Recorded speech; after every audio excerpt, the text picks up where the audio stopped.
레위기 17장 1절에서 9절 말씀 다 찾으셨어요? 다 찾으셨으면 우리 함께 한 목소리로 읽겠습니다. 여호와께서 모세에게 말씀하여 이르시되 아론과 그의 아들들과 이스라엘의 모든 자손에게 말하여 그들에게 이르기를 여호와의 명령이 이러하시다 하라. 이스라엘 집의 모든 사람이 소나 어린 양이나 염소를 진영 안에서 잡든지 진영 밖에서 잡든지 먼저 회막문으로 끌고 가서 여호와의 성막 앞에서 여호와께 예물을 드리지 아니하는 자는 피 흘린 자로 여길 것이라. 그가 피를 흘렸은즉 자기 백성 중에서 끊어지리라. 그런즉 이스라엘 자손이 들에서 잡던 그들의 재물을 회막문 여호와께로 끌고 가서 제사장에게 주어 화목제로 여호와께 드려야 할 것이요 제사장은 그 피를 회막문 여호와의 제단에 뿌리고 그 기름을 불살라 여호와께 향기로운 냄새가 되게 할 것이라. 그들은 전에 음란하게 섬기던 숫 염소에게 다시 제사하지 말 것이니라. 이는 그들이 대대로 지킬 영원한 규례니라. 너는 또 그들에게 이르라. 이스라엘 집 사람이나 혹은 그들 중에 거류하는 거류민이 번제나 제물을 드리되 회막문으로 가져다가 여호와께 드리지 아니하면 그는 백성 중에서 끊어지리라. 아멘. 할렐루야. 오늘도 이 저녁 주의 전에 오르신 여러분들 가운데 하나님의 크신 은혜가 함께 하시기를 주님의 이름으로 간절히 축원합니다. 양망리 이쪽 하포리, 내량리, 분천리 참 복받은 동네 같아요. 왜 그럴까요? 다른데 여러분 여기 조금만 나가면 다 소나기 오고 그랬는데 이상하게 요 주변에만 비가 안 왔어요. 요 한 3일 동안. 다른데 저 큰 도로 오신로만 나가도 월요일 날도 소나기가 엄청나게 쏟아지고 다른 데는 소나기가 쏟아졌는데 이쪽 지역만 한 3일 동안 빗방울 그냥 몇 방울 떨어지다 말고 비가 다 피해가는 것 같아.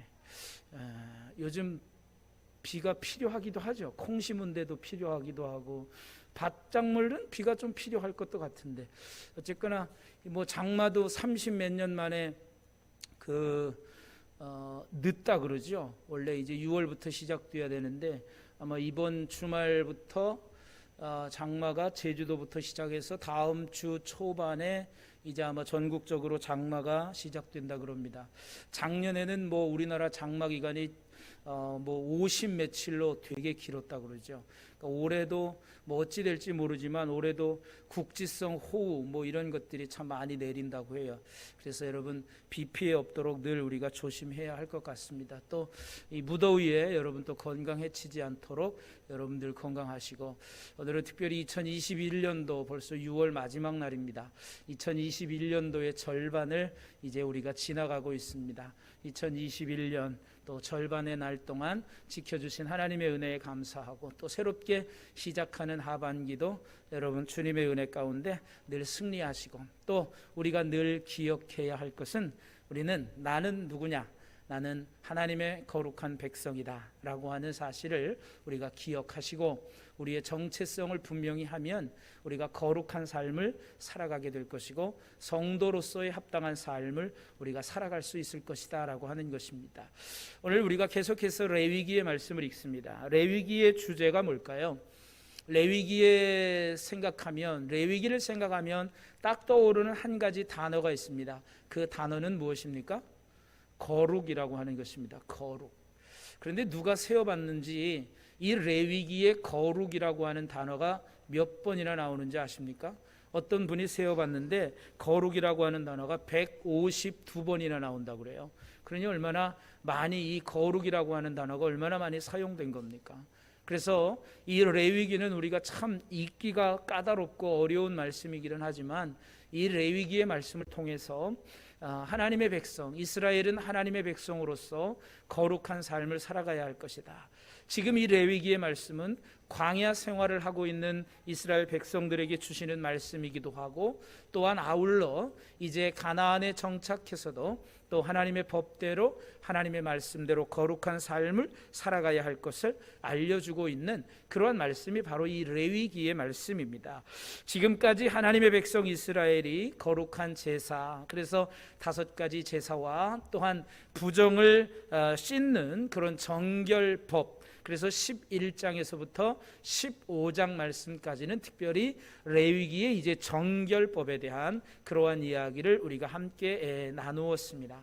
그래서 어떻게 우리가 부정한 가운데에서 어떻게 우리가 정결함을 얻느냐라고 하는 정결법에 대한 거, 그리고 지난 시간 16장에서는 속죄일에 관한 그것도 이제 매년 7월 열째 날 7월 10일 대속죄일에 대한 그러한 이 말씀을 우리가 함께 했습니다. 그래서 이러한 정결 예식을 통해서 하나님께로 나아갈 수 있는 그러한 방법들을 하나님은 모세에게 또는 아론에게 이러한 말씀을 이스라엘 백성에게 전하도록 말씀을 주셨습니다. 그래서 레위기를 두 부분으로 나누면 1장에서 16장 말씀까지는 우리가 그 거룩해지는 제사의 방법에 대하여 말씀하시고 있다면, 후반부인 17장에서 27장 마지막 말씀까지는 거룩한 하나님의 백성들이 그들의 삶에서 거룩을 지켜나감으로써 하나님과 밀접한, 하나님과 아주 친밀한 그러한 교제를 나눌 수 있는 방법을 우리에게 제시해 주고 있습니다. 그래서 오늘 본문에서 오늘 본문 1절 말씀을 보면 여호와께서 모세에게 말씀하여 이르시되, 이렇게 말씀하고 있어요. 레위기의 이 표현들을 잘 보면 새로운 단락이 바뀔 때마다, 하나님이 새로운 것을 이야기하실 때마다 여호와께서 모세에게 말씀하여 이르시되, 이런 표현을, 이런 문구를 써서 단락이 바뀌어지고 문단이 바뀌어지는 것을 우리에게 말씀해 주고 있습니다. 그래서 모세에게 말씀하여서 이를 아론에게, 또한 그의 아들들에게, 또한 이스라엘 모든 백성들 가운데 내가 전하는 이 말씀을 너는 전달해라. 그래서 이 모세에게 이 말씀하고 있지만, 오늘 이 17장의 말씀은 모세에게만 하는 말씀이 아니라 아론과 그의 아들들, 그리고 모든 이스라엘 자손에게 이르는 하나님의 명령이라, 이렇게 말씀하고 있습니다. 오늘 17장에서는 우리가 9절까지밖에 안 읽었지만 16절 말씀까지 보면 3가지에 대해서 우리에게 이야기하고 있어요. 그것은 첫 번째는 뭐냐면, 짐승을 잡을 때, 소나 양이나 염소를 잡을 때 집 밖에서 잡든 뭐 집 안에서 잡든 그 모든 이 재물을 잡을 때 먼저 너희들은 회막으로 끌고 와서 잡으라 라고 하는 거예요. 그리고 두 번째는 피를 먹지 말아라 라고 하는 거예요. 그리고 이제 그것과 연관지어서 사냥한 짐승은 어떻게 할 거냐라고 하는 그런 이야기를 이제 우리에게 3가지로 말씀해 주고 있습니다. 그래서 첫 번째로 우리에게 말씀해 주는 것은, 그들이 짐승을 잡을 때에는 4절에 보면 먼저 회막문으로 끌고 가서 제사장에게 그 제물을 이제 보이라고 하는 거예요. 그래서 이제 먼저 회막문으로 끌고 가서 짐승을 잡도록, 그래서 그렇지 않음으로 인하여 너희들이 이 회막문으로 끌고 가서 잡지 않는다면 너희들은 피 흘린 자로 여겨져서 그 피를 흘렸기 때문에 내가 너희들은 너희의 백성에서 끊어지게 할 것이다 라고 말합니다. 그런데 여러분, 이 3절 말씀해 보세요. 3절 말씀에 보면 그들이 잡는 짐승이 다 어떤 짐승입니까? 소나 어린 양이나 염소. 이 짐승들의 공통점은 뭘까요? 이 짐승들의 공통점은 뭘까요? 우리가 제사 방법에 대해서 배울 때, 여러분, 제사에 드리는 짐승들이 주로 어떤 짐승들이었어요? 예? 예? 어떤 짐승들이었어요? 소나 양이나 염소, 이 3가지 제물이었잖아요. 그리고 그것도 안 되면 물론 뭐 산비둘기나 집비둘기라고 했는데, 소나 양이나 염소, 이건 모두가 다 하나님께 드려지는 제물과 관계된 것입니다. 그래서 그러한 짐승을 잡을 때에 너희들 임의로 마음대로 잡지 말아라. 먼저 회막문으로 끌고 가서 하나님 앞에 그것을 여호와께 예물로 가져와서 화목제로 여호와께 드려라. 4절 5절에 보면 그렇게 말씀하고 있어요. 그래서 먼저 화목제로 그들께 5절에 보면 여호와께로 끌고 가서 제사장에게 주어 화목제로 여호와께 드려야 할 것이다 라고 말합니다. 그래서 이 제사장이 그 짐승을 잡아서 그 피를 회막문 여호와의 제단에 뿌리고 기름은 불살라서, 그러니까 즉 화제로 드리고 화제로 여호와께 향기로운 냄새가 되게 하라, 이렇게 말씀하고 있어요. 그래서 주로 이 화목제물은 이제 이렇게 하나님께 드려야 되고, 그리고 제사장들이 자신의 몫을 취하고 난 다음에 나머지는 전부 봉헌자의 몫이죠. 그러니까 이 제물을 드리는 자의 몫으로 돌려졌기 때문에 광야 시대에 이스라엘 백성들은 주로 이런 방법을 통해서만 고기를 먹을 수 있게 되었다라고 하는 거예요. 그래서 너희들은 먼저 짐승을 잡을 때, 먼저 너희들이 고기를 잡을 때는 회막문으로 끌고 가라는 거예요. 근데 이렇게 이야기해 주신 이유가 있어요.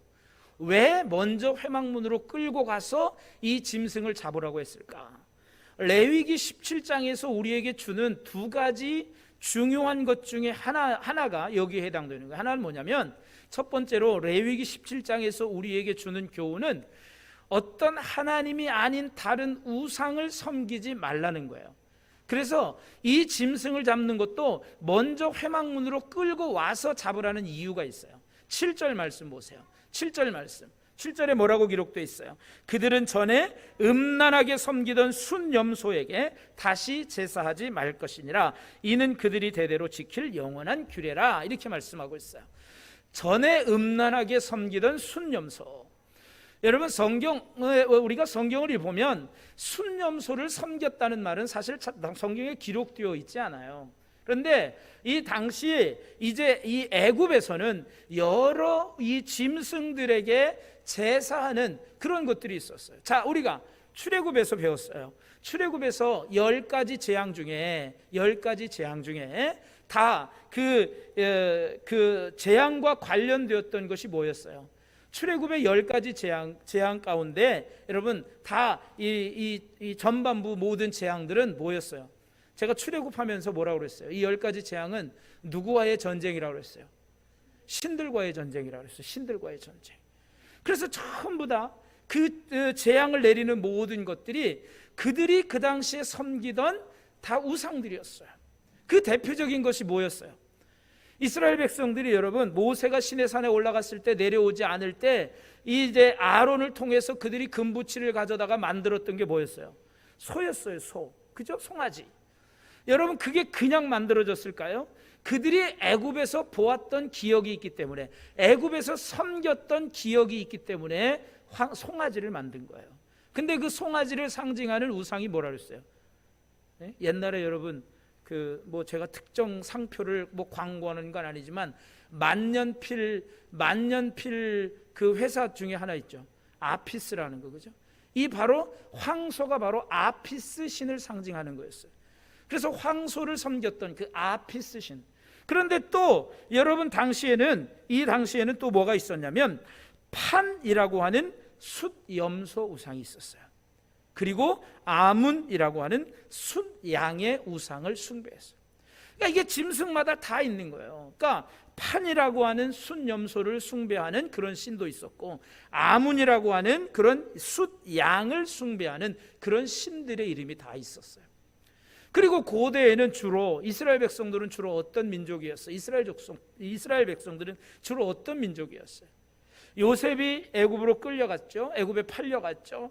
애굽에 이제 그 온 주변에 기근이 들었을 때에 요셉의 식구들이 이제 다 이 애굽으로 올라오잖아요. 그래서 그들이 고센 땅에 거주하게 하는데 요셉이 바로 왕에게 가서 뭐라고 얘기하라고 그래요? 우리는 다 양을 치는 사람들이니까 우리는 저 고센 땅 목초지에서 양을 치겠습니다. 이스라엘은 유목민이었어요. 당시 유목민들은 자기들이 짐승을 잡으면 제일 먼저 누구에게 이 제물을 바쳤을까요? 자신들이 섬기던 이런 그 아피스라고 하는 황소의 신, 또는 판이라고 하는 염소의 신, 아문이라고 하는 또 이 숫 양의 신에게 그 제일 먼저 제물을 바쳤단 말이에요. 그러니까 지금 광야 시대에 지금 이스라엘 백성들은 아직까지 애굽의 습성이 남아 있었잖아요. 불평하고 원망하고 하는, 그리고 그들이 여전히 황소로 황금 송아지를 만드는 이런 애굽의 본성이 아직까지 남아 있었단 말이에요. 그러니까 하나님은 오늘 이 레위기 17장에서 너희들이 이런 이 정결법에 대한 이야기를 하면서 너희들은 짐승을 잡되 먼저 회막문으로 끌고 와서 제사장에게 그 짐승을 드려서 화목제물로 드린 다음에 너희들이 고기를 먹어라, 이렇게 이야기하고 있는 거예요. 그러니까 우상 숭배를 금지하게 하기 위해서 하나님께서는 이 짐승을 잡을 때 먼저 회막문으로 끌고 오라, 이렇게 말씀하고 있는 거예요. 여러분, 이게 그냥 괜히 여러분 이 회막문으로 끌고 오라고 하나님이 말씀하고 있는 게 아니에요. 하나님께 제물을 드리고 기름을 불살라 드려서 그걸 화제로 드려서 한다고, 여러분 하나님이 그거를 드시겠어요? 뭐 하겠어요? 그건 아니잖아요. 하나님이 이렇게 말씀하시는 이유는 이 이스라엘 백성들이, 아까도 말씀드렸지만 레위기의 주제는 거룩이라고 그랬어요. 그리고 이스라엘 백성들은 제사장 나라고 거룩한 백성이라고 하는 그런 정체성이 분명히 있어요. 그래서 하나님께서는 지금 이 말씀을 주시는 이유가 우상 숭배를 금지하는 거야. 그리고 이미 모세를 통해서 시내산에서 10계명을 주었잖아요. 10계명의 제1계명과 2계명 우상 숭배를 금지하는 그 명령과 지금 다 연관되어져 있다라고 하는 거예요. 그래서 먼저 회막문으로 끌고 와서 이제 그 제물을 잡고 너희들은 고기를 먹어라, 이렇게 말씀하고 있는 거예요. 그러니까 당시에 여기도 보면 음란하게 섬기는 숫 염소라, 이렇게 말씀하고 있어요. 그러니까 구약의 이 음란, 음행이라고 하는 건 전부 다 영적 음행, 이런 모든 것들은 다 우상 숭배와 관련되어져 있는 그러한 말씀으로 여기서도 표현하고 있는 거죠. 이렇게 하지 않으면 너희들은 다 피 흘린 자가 되어서 백성 중에서 다 끊어질 것이다. 그래서 4절, 8절에서 9절 말씀에도 보면 너희들은 다 이 백성 중에서 그렇게 하지 않으면 다 끊을 것이다. 그런데 그게 누구들에게까지, 이 광야 시대에는 누구들에게까지 해당됐냐면 이스라엘 백성들이 애굽에서 나올 때 원래 이스라엘 백성들만 나온 게 아니에요. 함께 애굽 땅에 거주하던 또 다른 사람들도 함께 이스라엘 백성들과 따라가는 사람들이 있었어요. 거기에는 거류민들과 이방인들도 있었어요. 그래서 그들에게도 마찬가지로 이 똑같은 방법으로 행하도록 말씀하고 있어요. 왜? 아무리 이스라엘 백성이 거룩한 백성이지만 여러분, 그들만 그렇게 하면 거류민이나 이방인들은 자기 멋대로 하면 이스라엘 백성들이 그걸 보고 어떤 생각을 하겠어요? 우리도 저렇게 하자. 또 물들지 않겠습니까? 세속화되지 않겠습니까? 그러니까 하나님은 이 광야 시대에는 모든 거류민이나 이방인들 모두 할 것 없이 회막문으로 끌고 와서 고기를 잡은 다음에 그리고 나서 너희들이 고기를 먹어라, 이렇게 말씀하고 있는 거예요. 그러니까 이 광야에서의 삶은 절대로 우상 숭배를 할 수 없다, 이걸 말씀하고 있는 거예요. 물론 가나안에서도 마찬가지예요. 오죽하면 여러분, 가나안에서는 여러분 우리가 가나안의 모든 거민들을 다 죽이라고 하니까 하나님은 참 잔인하신 분이네, 이렇게 생각할 수도 있잖아요. 그런데 여러분, 우리가 이스라엘의 역사를 보면 하나님은 잔인하신 분이 아니라 이스라엘 백성이 어떠할지를 다 아셨기 때문에 그래요. 결국은 그들이 진멸하지 않음으로 인하여 결국은 세속화되어 버렸잖아요. 이스라엘 백성들이 결국은 세상의 문화를 따라갔잖아요. 우리가 다음 시간 18장에서도 말씀하겠지만 그 규례, 그 이방 풍속, 세속의 문화를 따르지 말라고 하나님 18장에서도 다음 시간에 말씀하고 있어요. 그런데 오늘도 보면 이 우상 숭배를 다 금지하고 있는 거예요. 광야 시대에는 누구나 할 것 없어요. 함께 이 광야 생활을 하고 있는 사람들, 그 모두가 다 우상을 숭배해서는 안 돼요. 그래서 하나님께로 먼저 끌고 와서 이 짐승을 잡도록 그렇게 말씀하고 있는 거죠. 그래서 애굽에서 생활할 때의 어떤 그런 우상의 그 우상 숭배의 잔재들, 미신적인 요소들을 철저히 제거하고 하나님만 섬기도록 그렇게 하기 위해서 하나님께서는 이렇게 명령하고 있는 거야. 그러니까 우상을 위해서 고기 짐승을 잡지 말고 오직 하나님을 위하여만 짐승을 잡아야 한다. 그리고 뿐만 아니라 어떠한 죄라도 유발하는 그런 요소는 다 사전에 방지하려고 하는 그런 하나님의 명령이었다라고 하는 것이요. 그래서 광야 시대의 회막 외의 장소에서 이루어지는 이 짐승을 잡는 도축하는 이것을 금지한 이유가 바로 이런 순념소를 음란하게 섬기는 것을 방지하기 위한 것이다라고 이제 말씀드릴 수가 있습니다. 그러니까 이 백성 중에서 끊어지게 한다. 이거는 제1계명이 가장 큰 계명이기 때문에 이러한 그 하나님께서 처벌 규정을 두는 것도 우리는 마땅하고 당연하다 이렇게 볼 수가 있는 것이죠. 그래서 오늘 우리에게도 우상 숭배적인 모든 요소들을 철저히 버리고 하나님의 영광을 위해 사는 삶을 우리가 살아야 하는 것이에요. 그리고 여기서 주는 또 한 가지의 교훈은 뭐냐면 우리의 모든 일상이 하나님을 영화롭게 하는 삶이 되어야 한다. 우리의 모든 일상이 하나님을 예배하는 예배자가 되어야 한다라고 하는 것을 우리에게 말씀해 주고 있습니다. 그래서 우리가 여기도 보면 그 지난 시간에 정결법에서 고기 이런 짐승은 먹어도 되고 안 먹어도 되고 부정한 짐승과 정한 짐승에 대한 이야기를 했을 때도 그런 말씀을 드렸어요.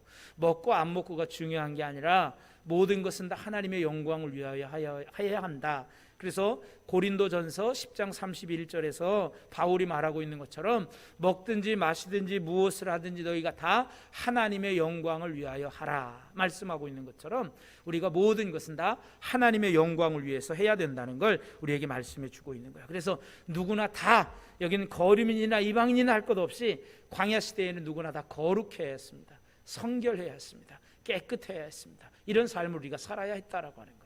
자, 두 번째로 우리에게 말씀해 주는 건 피를 먹지 말라는 거예요. 왜 피를 먹지 말아야 되느냐? 두 가지 이유로 우리에게 말씀합니다. 피는 10절, 11절 육체의 생명은 피에 있기 때문에 피를 먹지 말아라.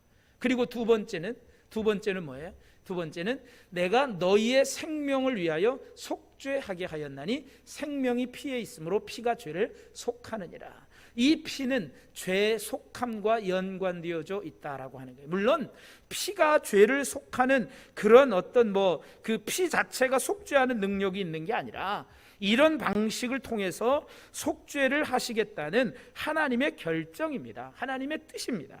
그래서 제물의 피는 단지 하나님 앞에서 죄를 해결받고 하나님과 관계를 회복하기를 갈망하는 백성을 위해서 하나님께서 허락해 주신 하나의 속죄의 수단이라고 하는 것이죠. 그래서 이 피는 십자가 위에서 흘리신 예수 그리스도의 피로 우리의 죄를 완전히 구속하여 완성이 되는 것이다라고 하는 거예요. 그래서 레위기에서는 여러분 우리가 레위기를 그냥 하나의 어떤 법전으로 이해하지만 여러분 이 레위기에서 우리는 계속 우리가 말씀을 통해 보지만 레위기는 피의 복음입니다. 레위기는 예수 그리스도와 밀접한 관계가 있는 책입니다. 그러니까 레위기가 지겨운 책이 아니라 사실은 레위기는 복음의 책이라고도 볼 수 있는 거예요. 왜? 예수 그리스도가 예언되어져 있고 예수 그리스도의 보혈과 예수 그리스도의 대속의 죽음, 희생 이것이 결국은 우리를 구원한다라고 하는 그런 복음이 레위기에 담겨져 있는 거예요. 그러니까 어려운 책이지만 사실 잘 이해하고 읽으면 우리가 정말 쉬운 책이 될 수 있다라고 하는 거예요. 그래서 예수 그리스도께서 피를 흘리심으로 우리의 죄가 사해졌어요. 그래서 그리스도의 피가 뿌려짐으로 우리가 거룩해졌다라고 하는 것입니다. 그래서 피를 먹지 말라는 이유는 첫째, 육체의 생명은 피에 있다. 그 이제 14절에도 그렇게 말씀하고 있어요. 모든 생물은 그 피가 생명과 일체라 이렇게 말씀하고 있어요. 그러니까 피는 곧 생명이기 때문에 이 피를 먹지 말아라. 그리고 이 피는 죄를 속하는 방법이 내가 거기에 있기 때문에 너희들은 이 피를 먹지 말아라. 이렇게 두 가지를 하나님께서는 우리에게 말씀해 주고 있다라고 하는 것입니다. 그래서 이런 이유 때문에 피를 함부로 대하지 않고 또 먹지 말아야 하는 것, 먹지 않는 것이 중요합니다. 그래서 이 규례를 지키지 않는 사람은 또 어떻게 된다 그래요? 백성 중에서 내가 끊을 것이다 라고 하는 강력한 그러한 처벌 규정이 함께 첨부되어져 있다라고 하는 거예요. 그리고 이제 13절에서 16절 말씀까지 보면 이제 그 사냥에서 이제 얻은 사냥을 통해서 얻은 그러한 짐승들에 대하여 이제 이야기하는데, 그 사냥한 고기도 마찬가지예요. 피를 먹지 말아라. 또 죽어 있는 고기는 어떻게 해야 되느냐라고 하는 이야기를 해주고 있습니다.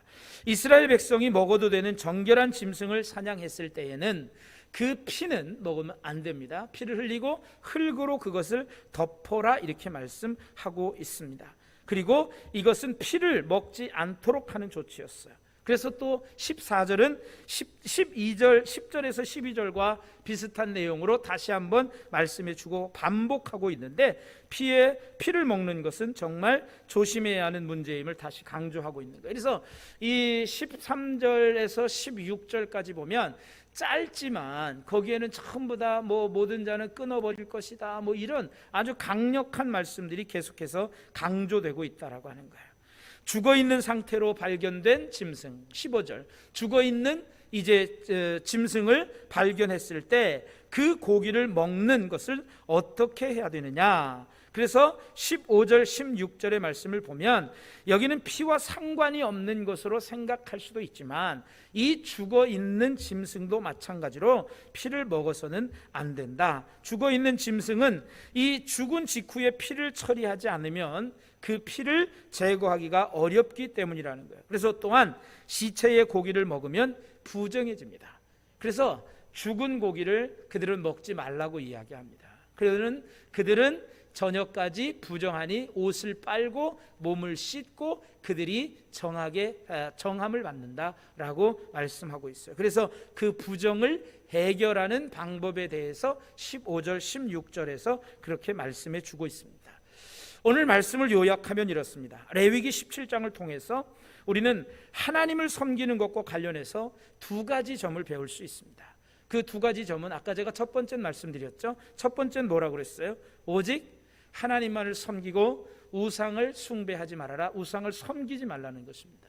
그래서 오직 하나님만을 섬기고 하나님 외에 어떠한 존재도 음란하게 섬기는 그러한 일체의 우상 숭배 행위를 금지해야 한다라고 하는 것을 17장에서 첫 번째로 말씀해 주고 있습니다. 그리고 두 번째, 피를 먹지 말아라, 또 죽은 고기 먹지 말아라, 이러한 모든 규정들은 하나님은 하나님께서 말씀해 주시고 하나님이 정하신 방식대로 하나님을 섬겨야 한다는 걸 우리에게 말씀해 주고 있습니다. 왜? 하나님은 하나님을 섬긴다는 것은 곧 하나님께서 정하신 방식대로 하나님을 섬기는 것을 의미하기 때문에 그렇습니다. 여러분, 모든 기계라든지 모든 것에는 여러분 매뉴얼이라는 게 있어요. 사용법이 있어요. 사용법대로 사용하다가 고장이 나면 AS를 받을 수 있어요. 그러나 사용법대로 사용하지 않고 내 마음대로 사용하다가 내가 잘못해서 자신의 실수로 고장내면 그거는 무상수리 받을 수 없어요. 내 돈이 들어가야 돼요. 그것처럼 마찬가지예요. 하나님이 우리에게 말씀하시는 대로, 여러분 성경은 우리 인간이 살아가는, 하나님께서 우리가 어떻게 살아가야 한다는 매뉴얼이 담겨져 있는 게 성경이에요. 특별히 레위기도 마찬가지예요. 아까도 제가 레위기를 설명하면서 그런 말씀드렸지만, 하나님의 거룩한 백성들이 어떻게 거룩함을 지켜나가야 하느냐, 이것이 이제 17장에서부터 27장까지 이어지는 말씀이라고 그랬잖아요. 그러니까 우리 하나님의 백성들은 하나님이 정하신 방식, 즉 하나님의 말씀대로 하나님을 섬겨야 한다는 것을 우리에게 말씀해 주고 있는 거예요. 이유를 댈 것도 없어요. 왜 피는 먹지 말라고 했을까? 왜 그랬을까? 먹으면 안 되나? 먹어도 되지 않나? 이 토를 달지 말라는 거예요. 하나님의 말씀대로, 하나님의 방식대로 우리는 하나님을 섬겨야 한다는 거죠. 그것은 하나님을 진정으로 주인으로 모시는 자는 그 주인이 섬김을 받고자 하는 방식대로 그를 섬겨야 한다는 것입니다. 하나님의 말씀대로, 하나님이 섬김을 받고자 하는 대로, 그 하나님의 방법대로 하나님을 섬기는 자가 진정 그 하나님을 주인으로 모시고 사는 백성들이라고 하는 거예요. 내가 하고 싶은 대로, 내가 믿고 싶은 대로 내 복음대로 하나님을 섬기고 하나님을 믿는 것이 아니라 하나님께서 원하시는 믿음을 갖고 또 하나님이 우리에게 말씀하신 하나님의 말씀대로 살아가는 것, 이것을 하나님이 원하고 계신다라고 하는 거예요. 사랑하는 성도 여러분, 여러분들 모두는 내가 복음은 다 버리고 오직 하나님이 원하시는 믿음, 오직 하나님이 말씀하시는 그 하나님의 말씀대로 살아갈 수 있는 저와 여러분 모두가 다 되기를 주님의 이름으로 간절히 축원합니다.